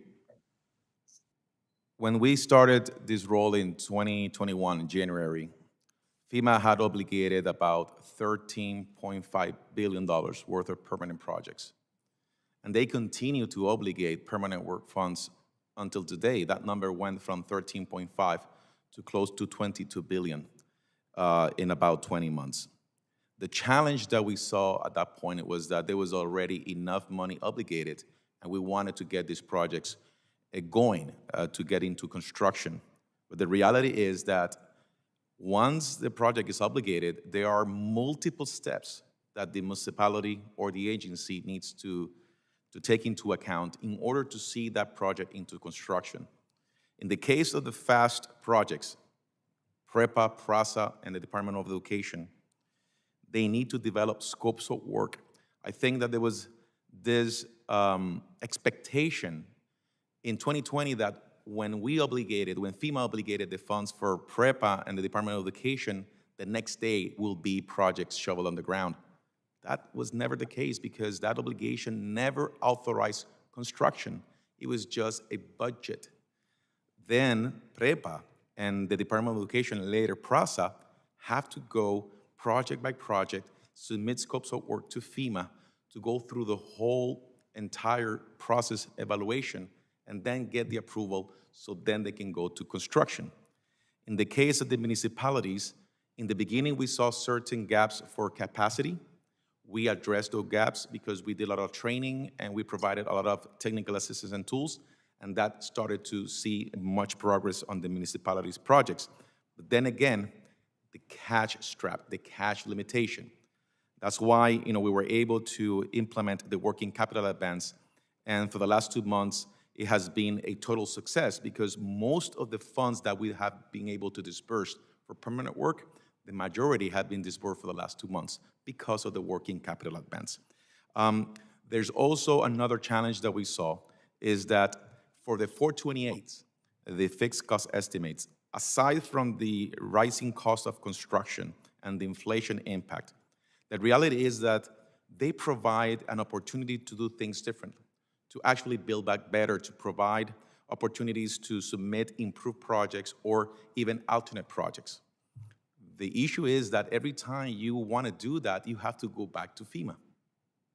So in every instance, the way you look at it, for the most part, you have to go back to FEMA to get an approval, whether you're versioning the project worksheet, whether you are changing the scope of work, whether you're improving the project, whether you are proposing an alternate project, or in the case of the FAST, every time that you develop a project, you have to submit a scope of work. In the case of the energy infrastructure, it's even more complicated because they need the approval of the independent energy regulator. So before even going to FEMA, after 2020, every project, even today, has to go to the Puerto Rico Energy Bureau, get their blessing, and after that, then develop the scope of works, submit it to FEMA, and then from FEMA, get the approval for construction. Now, the good news is that we have overcome basically almost all of those challenges since 2021. That's why we are very optimistic that there's really a paved way for Road to Recovery because of the number of projects that we have in construction, the projects that have been completed, and the projects we expect to be in construction in the years to come. So certainly there's still challenges. I will say that the rising cost is something that we need to monitor closely. Number one. Number two, the availability of skilled labor. It is very important. And then keep addressing the cash gap. Once we do all those three, I think that the future looks even more optimistic from our point of view. But I will say that the contrast has been really 180 degrees in the right direction.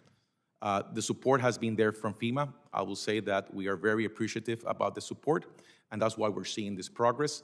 But there's a lot of work remains to be done to continue this momentum. I must say, Madam Chair, that this process needs to be streamlined, but my time has expired, and I yield back. Thank you. I think you're exactly right.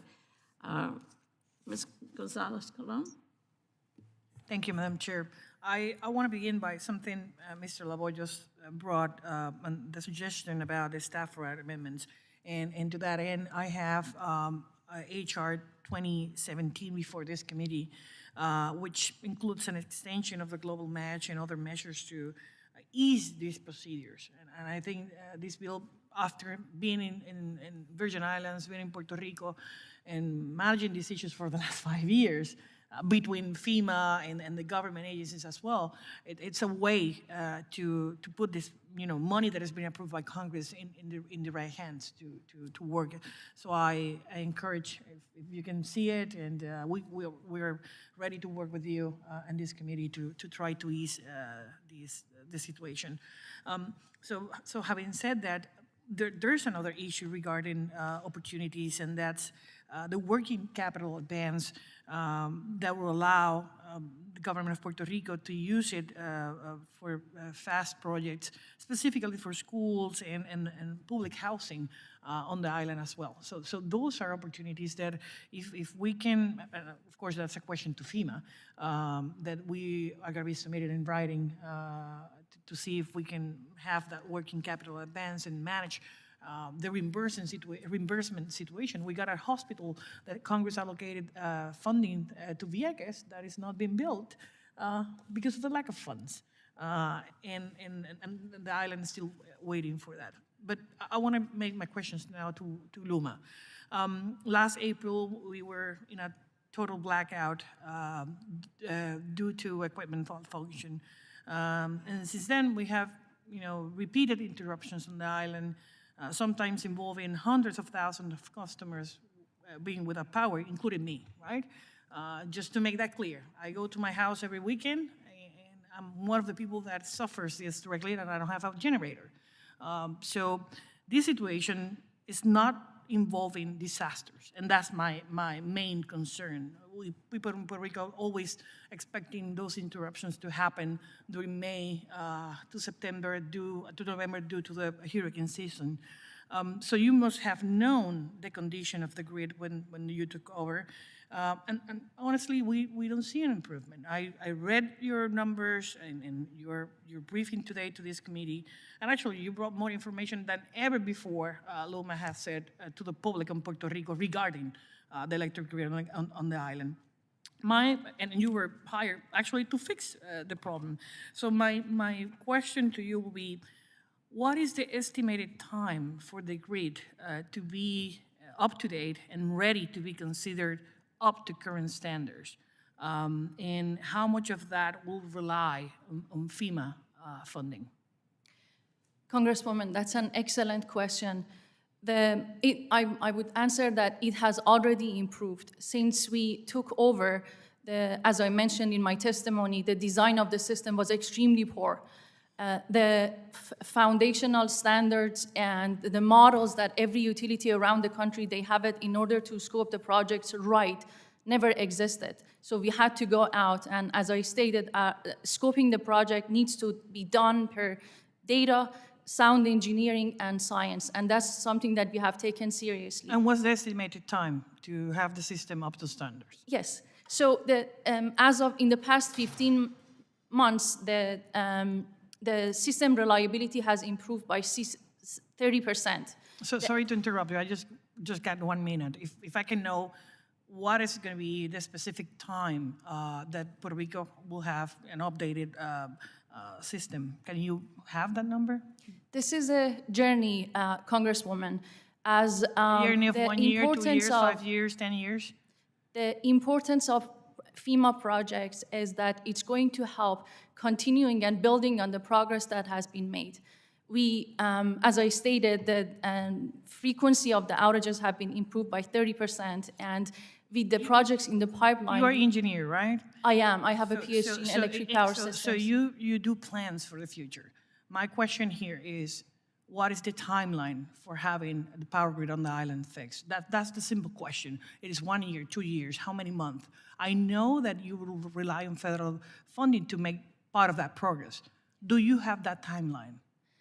In the upcoming months and years, I can commit to you that the reliability of the system is going to improve. You don't have that data that I'm asking. What I can share with you is that the number of projects that currently is in the pipeline of FEMA, and every single one of them is going to improve the reliability of the system. Okay, we don't have a timeline of when the system is going to be ready. And I just want that answer. How many personnel are in the field right now actually rebuilding the grid? So we have 3,428 employees at Luma, and over 1,300 of them work in the field. But this is a team sport. The people in the field that they work from substation, restoration, in commissioning, transmission, and distribution, they get supported by dispatcher, by operation control center, and others, and they work very hard to restore the system. So if if you got the personnel there, and right now we are in the hurricane season as we speak, my question will be how long it would take to you to use the mutual agreements Luma may have at this time. If there's a hurricane this weekend, how long it will take for you to bring people to the island to fix this?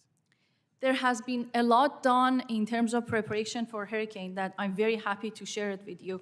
I have been very closely monitoring what's been going on today, and as you might have heard, the tropical storm of Fiona with current maximum sustained wind of 50 miles per hour is... Sorry, I know that I don't have enough time. My question is how the mutual assistance, the agreements that you have in place, when they are going to be arriving to the island, and with whom you got mutual assistance agreements right now? Oh, we have a number of mutual agreement in place. We have established an agreement with Caribbean Electric Utility Service Corporation, Edison Electric Institute, and American Public Power Association. I have been in calls with every single one of them, making sure that there's a process in place, and if an issue happens, they are going to be providing support and assistance as part of the process. What is the deployment time for them to reach the island? So it depends on the forecast of the hurricane. We make calls to those mutual assistance and those agencies, and we inform them. I can tell you that today, our team in the morning, they have made those calls, and depending on how the storm or hurricane they approaches the island, we will inform them in collaboration with PREMBI and FEMA, ESF 12, Core 3, and a number of other governmental agencies.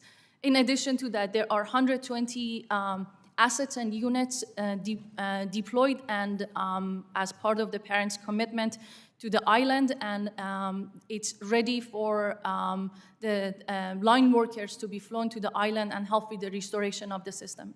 Ma'am, I know my time has expired. I will submit a lot of questions for the record, and we should know why we should have Luma continue in charge of the grid. I'm really concerned about the outages in the island, even when there's no disaster on site.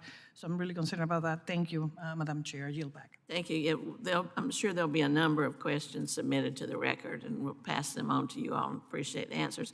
I've allowed almost everybody to go over the 5 minutes because this information is so important, and rather than stopping you and coming back and doing a second round, I think it makes sense just to get the answers as we go.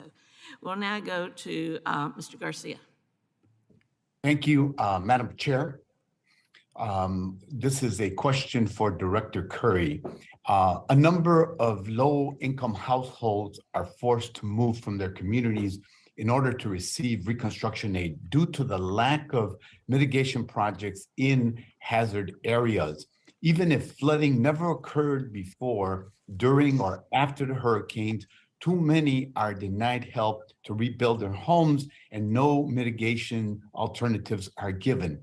My first question is this: in your opinion, has FEMA taken the needed steps to consistently integrate hazard mitigation into its recovery process? And has there been effective planning on the project together with other agencies such as HUD to effectively attend to the needs of the most vulnerable populations in Puerto Rico?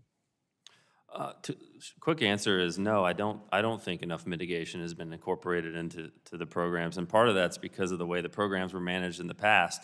Most of these programs are designed to rebuild infrastructure the way it was before, not to build past current condition for the future. So I think they've gotten better over the last 5 years or so, but there's a long way to go. And then to answer your second question about low-income communities, I mean, one of the things we've reported on is that FEMA and HUD and others all have not done a very good job of considering the impact of these programs specifically on these communities and how the capacity of these communities impacts the recovery. And we've made several recommendations to try to get these agencies to think a little bit more about the impact and how these programs can be targeted to help, these communities, because every community is different. I think some communities have a huge level of capacity and a lot of resources to manage recovery and a lot of staff, and others don't. And that's not just the case in Puerto Rico and VI, but that's the case in certain parts of the states as well. Yeah, well, thank you for your candid answer, disappointing as it may be. My second question is a two-part. Has the GAO developed and published the Disaster Resilience Framework to support analysis of federal opportunities to facilitate and promote resilience to natural disasters? Part one. And part two is, has it been applied to Puerto Rico, and with what conclusions? Yes, sir. The answer to the first question is yes. We've issued a disaster resilience framework, and the idea behind that is that we think that resilience should be built in by decisions by policymakers at all levels throughout the process, including before, during, and after a disaster. These disasters are terrible, but they also damage a lot of infrastructure and provide an opportunity to rebuild that when, there would really be no other way you'd get this much funding at one time. So it's a tremendous opportunity. So yes, we have done that, sir. And so I'm sorry, your second question again? The second part was, have these lessons been applied to Puerto Rico, and with what conclusions? Well, I think Congress went a long way in doing this in the BBA and trying to build this into the recovery from the very beginning, recognizing that we weren't just going to be able to rebuild the way things were. We needed to rebuild past pre-existing condition. However, I just don't think, because of some of the complexity and the bureaucracy of these processes, it's been easy to incorporate resilience into the recovery thus far. So one of my biggest concerns is that to speed up recovery, we're going to bypass some of the resilience measures that we could build in, which are a lot more complicated to implement. Thank you. And cognizant of my time, I want to switch gears and ask Executive Director Lavoy the following question regarding Vieques. The hospital is taking too long to build back. People are dying or having to abandon their communities due to the lack of specialized medical care in Vieques, and now even in Fajardo. And the provisional infirmary that's been put up in place is crassly insufficient. What are the main obstacles to advance the reconstruction of the hospital? And has the Core 3 identified other more effective ways to provide medical service to the people of Vieques while the hospital is built back completely? And if not, what's hindering you from doing so? Thank you, Congressman Garcia. That's an excellent question. The first thing is that FEMA obligated the funds for the Vieques Hospital early January 2020. And sadly, the municipal leadership at the time probably had some challenges of how to move forward with the processes that need to be in place after the funds are obligated. The good news is that when Governor Pierluisi took office in January 2021, about the same time that I also entered Core 3, it was clear that the hospital was going to be a top priority. So we devised a strategy to do the conceptual design for the hospital, present it to FEMA, get the approval for FEMA, and from there, secure also funding. At that point, the obligation was about $39 million for federal share. After we were able to proceed with the adjustments of the insurance, it was actually increased to $43 million. We worked together with a state agency that dedicates its efforts on infrastructure projects, and together the good news is that the old facility was demolished, finally, Actually, it was demolished about a month or 2 months ago. And now the design build or the request for proposals to finish the design for the new hospital and also to construct the new hospital was already published, and we're receiving the different proposals from the contractors. So it will be awarded according to the federal procurement that applies to this, and then secure the final permitting, and then begin construction. It is right now running on schedule, and it is expected that it finally will begin construction probably before at the end of December this year, maybe, but most likely it will be early January 2023. And is going to be built in phases, and the last phase should be operational before the end of 2024. The obstacle, I will say that something related to Mr. Curry, I think that once the funds were obligated to the municipality of Vieques, I think that there was a gap in terms of execution, the capacity to execute on the municipal side. Once it changed administration, the new mayor was able to work together with Core 3, work together with the Puerto administration, and things have been turned around positively. Now it's going to be a reality. It's going to start construction very soon, and we hope that by 2024, the people of Vieques will have what has been deserved, which is access to health care. If I may, Chairman Titus, one question that Congresswoman Gonzalez mentioned about the plans for the grid. For the record, Luma and Prepa has to submit to FEMA and Core 3 every quarter 90-day plans for the projects, and they also submitted a 5-year plan to FEMA and Core 3. So there is a 5-year plan for projects associated with the reconstruction of the grid. And Mr. Lavoy, with the services until the hospital is built and operational? That is something that has been delegated to the Department of Health. It is a top priority, and they have right now a plan, and they executed a plan that while the hospital is being built, and hopefully before 2024 it is going to be operational, in parallel, the Department of Health has to secure the services for healthcare in the municipality of Vieques, and also Culebra, because Culebra also benefits from the services. So it has been appointed to the Department of Health to ensure that it happens. Madam Chair, thank you for your indulgence. I yield back. Thank you, Mr. Garcia. Well, thank you to our witnesses. We've heard that you just can't build back to the way it was. It makes no sense. With climate change, there is not going to be a fewer number of hurricanes, or we can expect there may be more. So to build back to the old standards just won't do. We've got to build back better and take that mitigation into consideration. Also, we heard a lot about the renewable energy, moving to cleaner energy as part of this administration's emphasis. Another part of the administration's agenda is a cross-government emphasis on justice. And that can be economic justice, can be environmental justice, can be social justice. So as we look at building back, we need to keep that always in the forefront to be sure that it's built back with consideration of environmental justice, so some areas don't benefit and others are left behind. Well, we thank you very much. This has been very interesting and something that we needed to do. Thank you, Ms. Gonzalez-Colon, for helping us with this. I'd like to ask unanimous consent that the record of today's hearing remain open until such time as our witnesses have provided answers to some of the questions that will be submitted in writing. I also ask unanimous consent that the record remain open for 15 days for any additional comments and information submitted by the members or by the witnesses that you'd like to have included in the record. Without objection, so ordered, and the subcommittee stands adjourned.